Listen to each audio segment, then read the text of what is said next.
할렐루야. 네, 오늘도 주님께 간구할 것이 많아 주님의 전에 나오신 여러분 모두에게 주님의 놀라우신 응답의 은혜와 함께 무엇보다도 일터에서의 영성이 회복되는 은혜가 임하기를 주님의 이름으로 축복합니다. 우리가 지난 8월부터 일터에서의 영성 회복을 위한 기도회로 이제 모여서 계속해서 말씀을 나누고 함께 기도하고 있는데요. 그동안 들었던 이제 말씀과 함께 각자 기도하시면서 결단했던 것들 어떻게 일터에서 잘 실천해 보고 계신가요? 그런데 아무리 기도하면서 내가 결단했던 것들을 실천하려고 해도 일만 생각하면, 일터만 생각하면 괜스레 가슴이 답답해져 오고 마음이 불편하신 분들도 있었으리라 생각됩니다. 집에만 오면 일은 다 잊어버리고 싶고 쉬고 싶은 그런 마음들이요. 그 이유는 내가 지금 하고 있는 일이 내 적성에 맞지가 않아서, 아니면 내가 능력이 안 되어서가 아닙니다. 그 이유는 우리 인간의 특징 때문인데요. 책 일과 영성의 저자인 팀 켈러 목사에 따르면 인간의 마음에는 일과 거기에 따르는 이익들을 삶의 의미와 정체성을 세우는 바탕으로 삼으려는 강력한 성향이 있다라고 이야기를 합니다.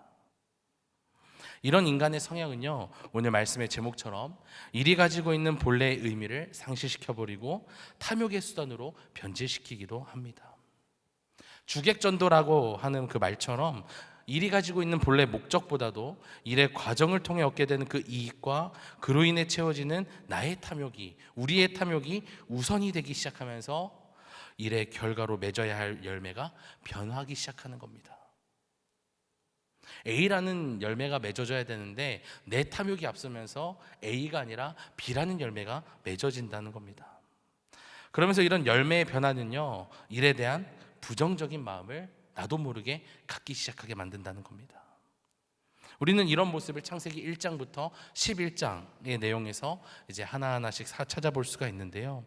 1장과 2장에서 보게 되는 일은 창조 세계와 창조주를 위해 피조물들을 갖고 가는 어떤 즐거운 활동처럼 보입니다. 그런데요, 3장을 지나서 4장에 보면 이 일을 상징하는 인류의 기술이 권력을 쌓는 어떤 도구가 되는 모습을 나타내고 있는 것을 보게 됩니다. 그러면서 이제 쭉 시간이 흘러 11장에 이르면 마침내 바벨탑을 세우는 오늘 본문의 이야기가 등장하게 됩니다. 당시 사람들은 두 가지의 명분으로 탑을 세우려고 했습니다. 하나는요, 기술의 발전이었습니다. 기술이 발전해서 탑을 쌓겠다는 거였어요. 오늘 3절 말씀 우리 다시 함께 읽어보도록 하겠습니다.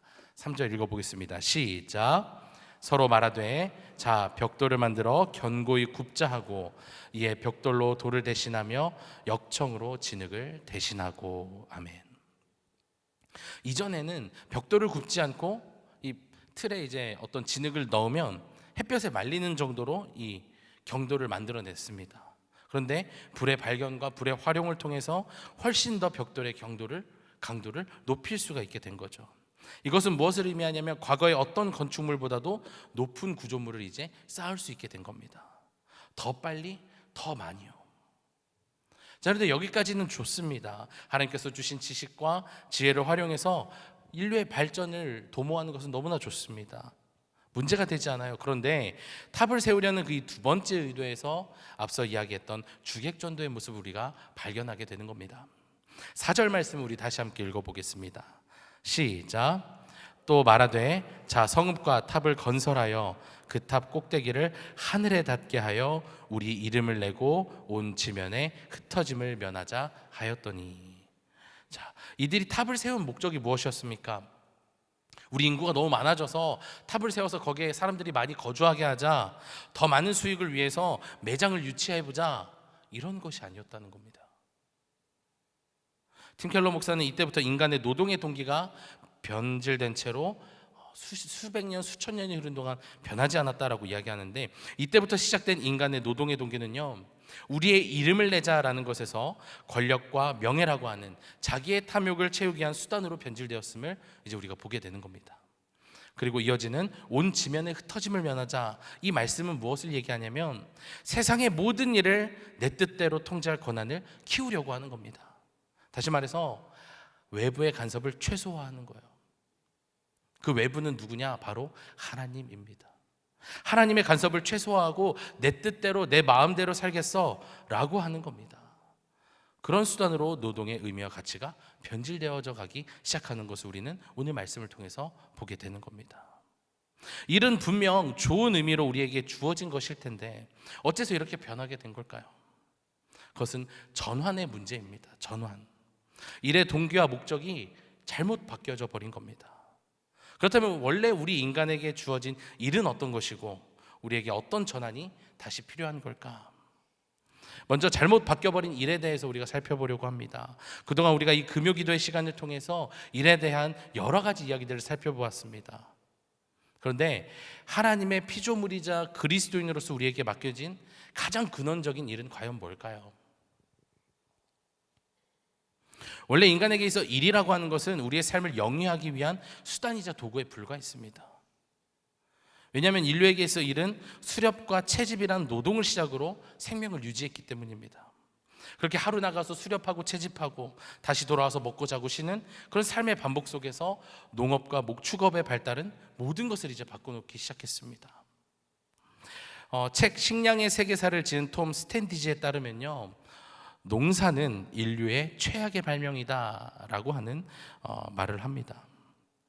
그 이유는 이전의 삶, 그러니까 수렵 채집 생활에서 인류는 곡물은 물론 75종의 다양한 야생식물들을 섭취해 왔는데 농사를 시작하면서부터는 이제 인간들이 재배하는 곡물만 의존하는 식습관이 유지가 되면서 이어지면서 구루병, 괴혈병, 빈혈과 같은 결핍성 질환이 등장하기 시작했다는 것이 그 이유입니다.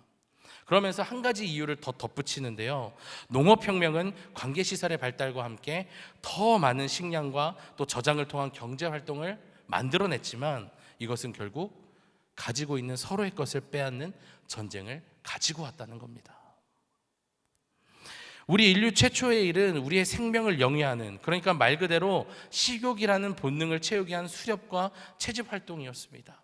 그것만 하면 되었어요. 내가 배고픈 것 그것만 만족하면 되었다는 거죠. 그런데 시간이 지나면서 그 모든 것들이 바뀌어져 갔다는 겁니다. 그리고 오늘 바벨탑 사건과 그 이후에도 그 우선순위가 바뀌게 되는 것을 우리가 보게 되는 겁니다. 하지만 하나님께서는 이렇게 우리의 본능을 따르는 일 말고도, 수렵과 채집 말고도 당신의 뜻을 따라야 하는 일도 맡기셨는데 그것은 우리를 지으신 하나님의 목적과 뜻을 보면 우리가 알 수 있다는 겁니다.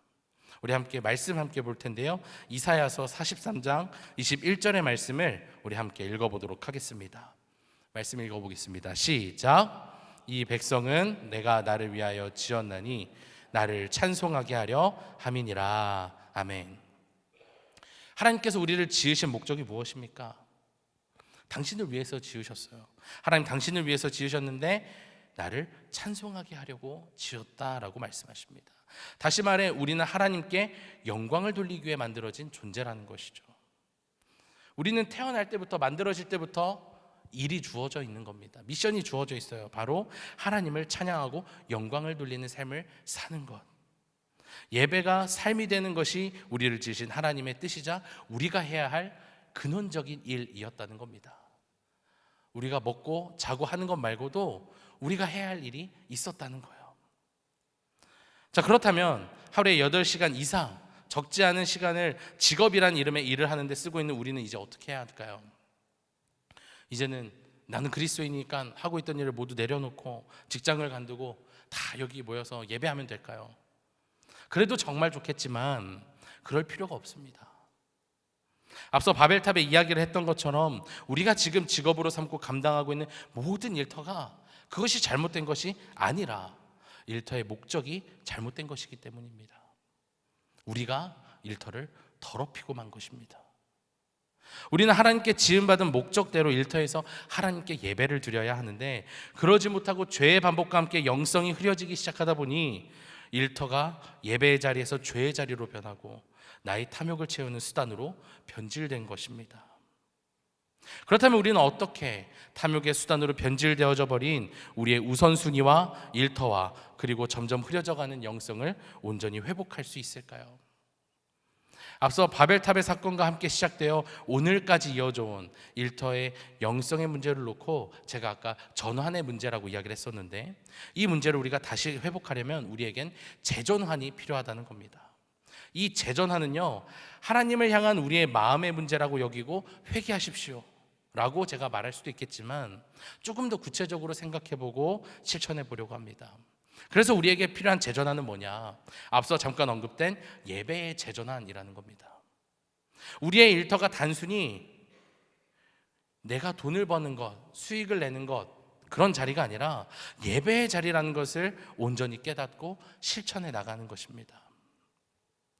이와 같은 이야기를 여러 번 들었기 때문에 일터가 예배의 자리라고 하는 것이 어렵지 않게 느껴지실 수도 있겠지만, 예배라는 단어 안에 노동의 의미가 있다라는 사실 하나만으로도 우리로 하여금 예배를 다시금, 일터를 다시금 생각해 보게 됩니다. 예배에는 정말 많은 단어와 여러 의미를 담고 있지만, 오늘은 여기서 리터지라고 하는 예배 어원을 함께 살펴보려고 합니다. 리터지라고 하는 단어는요, 봉사하는 이라는 의미를 가진 헬라어 레이투르기코스에서 시작되어서 이후에 리터지쿠스라고 하는 라틴어로 사용되다가 이제 영어로는 리터지로 변하게 되는데요. 원어 레이투르기코스는 합성어로 백성을 뜻하는 라오스의 일을 뜻하는 헬라어 에르곤이 합쳐진 것입니다. 그래서 직역하면 예배라는 것은 백성을 위한 일이라고 우리가 이해할 수 있겠고, 또 하나님의 백성으로서 하나님의 일을 감당하는 것을 예배라고도 할 수 있다라고 우리가 이해해 볼 수가 있습니다.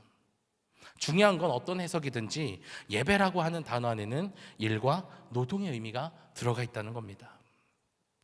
그래서 우리는 일터에서 단순히 행위로서의 일만 하는 것이 아니라 예배의 의미로 우리는 일을 하며 하나님의 이름을 높이고 영광을 돌려야 한다는 것이죠. 그렇다면 우리는 어떻게 일터에서 온전히 하나님의 이름을 높이는 예배를 드릴 수 있을까? 우리 함께 신명기 6장 5절의 말씀을 우리 다 함께 한 목소리로 읽어보도록 하겠습니다. 신명기 6장 5절입니다. 시작. 너는 마음을 다하고 뜻을 다하고 힘을 다하여 내 하나님 여호와를 사랑하라. 아멘. 자, 이 말씀처럼 여호와 하나님께 사랑을 온전히 표현하는 그 예배를 위해 일을 함에 있어 마음을 다하고 뜻을 다하고 힘을 다해야 합니다. 근데 일을 할 때 혹시 이제 내가 내 사업을 하시는 분, 사장님이신 분들은 이 직원들이 당연히 그래야 되는 것 아니야? 라고 생각하실 수도 있습니다. 자, 그런데 당연하죠. 이제 열심히 내가 일을 맡았으면 마음을 다해서 뜻을 다해서 힘을 다해서 맡겨진 일을 하는 건 당연합니다. 자, 그런데 우리 사장님들은 한 가지 더 원합니다. 그리고 우리의 직원일지라도 당연히 필요한 것이 있는데 바로 탁월함이 있어야 돼요. 탁월함. 우리가 회사에서든 어디서든 분명 같이 무언가를 이제 했음에도 불구하고 훨씬 더 나은 퀄리티의 결과를 가져오는 사람들이 분명히 있습니다. 저 사람이 저 시간에 저런 프로젝트를 완성했단 말이야 라고 하는 대단한 사람들이 있어요. 성경에도 그런 사람이 있었는데 우리 말씀 하나를 또 보도록 하겠습니다. 사사기 15장 14절과 15절의 말씀입니다. 함께 읽어보겠습니다. 시작. 삼손이 레히의 이름에 블레셋 사람들이 그에게로 마주 나가며 소리 지를 때 여호와의 영이 삼손에게 갑자기 임하시매 그의 팔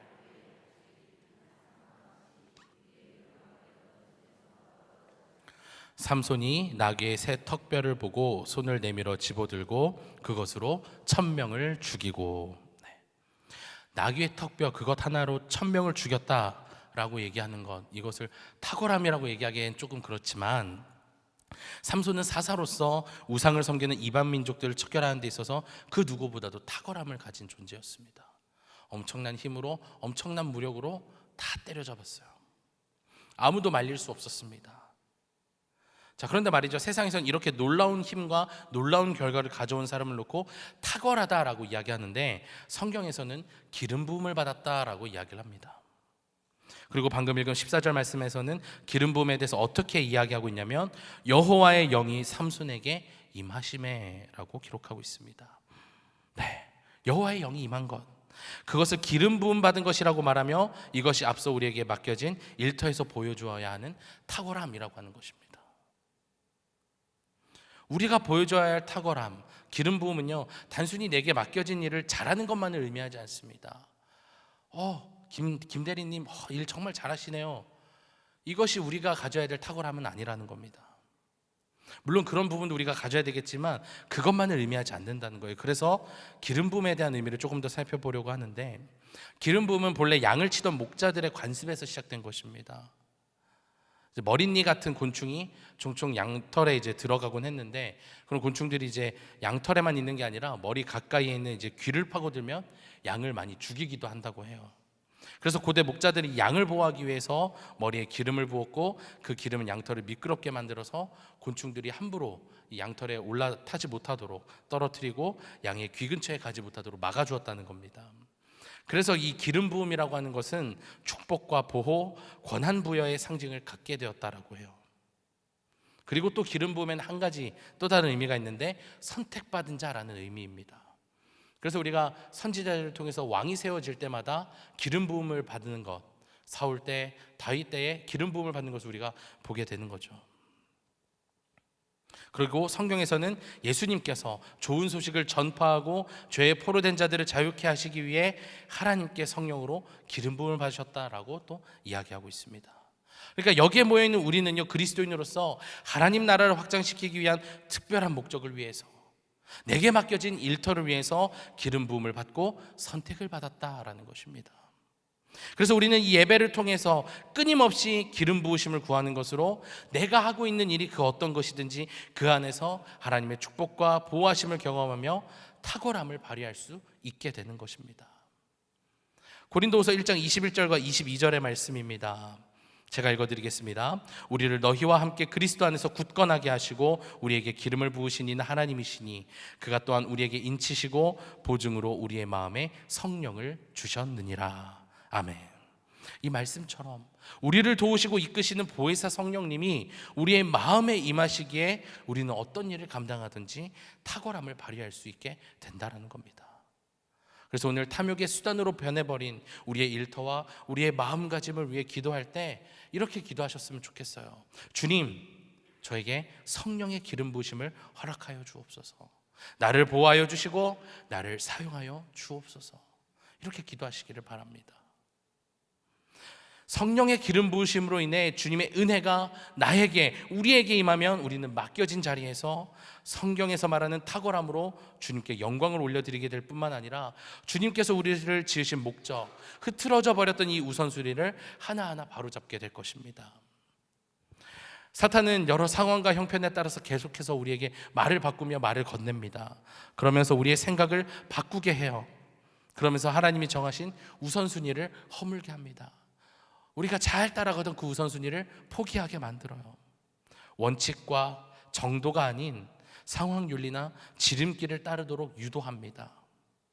그때마다 우리는 몸소 그리스도인의 우선순위를 보여주셨던 주 예수 그리스도를 기억하시면서 주님의 우선순위를 위해 기도할 수 있기를 소망합니다. 예수님께서 이 땅에 오실 때 약하디 약한 우리의 몸을 입고 오셨음에도 불구하고 하나님의 뜻을 온전히 이루실 수 있었던 것은 하나님의 우선순위를 온전히 따르셨기 때문입니다. 오늘 함께 기도하실 때 예배의 재전환이라고 하는 결단과 함께 기름 부으심을 놓고 간구하시기를 바랍니다. 주님께서는 그 기도를 절대 외면하지 않으시고 반드시 응답해 주실 것입니다. 그리고 주님은 그 응답으로 여러분들의 일터에서 마주하는 숱한 유혹을 이겨내게 하시고 그뿐만 아니라 주님의 우선순위를 지켜내게 하셔서 참된 주님의 일꾼, 참된 주님의 예배자로 삼아 이 땅에서 선한 영향력을 발휘하는 삶을 살게 하실 것입니다. 오늘 들은 말씀 잘 기억하시면서 한 주간도 주님 안에서 그 은혜를 온전히 누리시고 일터에서 선한 영향력을 끼칠 수 있는 저 여러분들 되시기를 주님의 이름으로 축원합니다.